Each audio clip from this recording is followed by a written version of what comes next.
Mark Twain once wrote, "The two most important dates in a man's life are the day he was born and the day he finds out why." The late Jackie Robinson once said, "A life is not important except in the impact it has on others."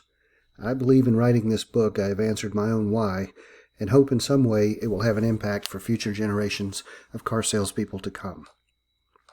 A person going into the car business might have a lot of questions, and hopefully this book will serve as an informative and sometimes entertaining way to help answer some of those questions.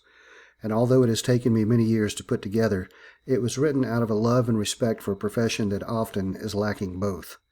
It also helped that I love to write, but writing is like a potter molding a glob of clay on a spinning wheel, changing and reshaping the glob over and over, finally revealing the finished product. For a writer, no manuscript is ever perfect.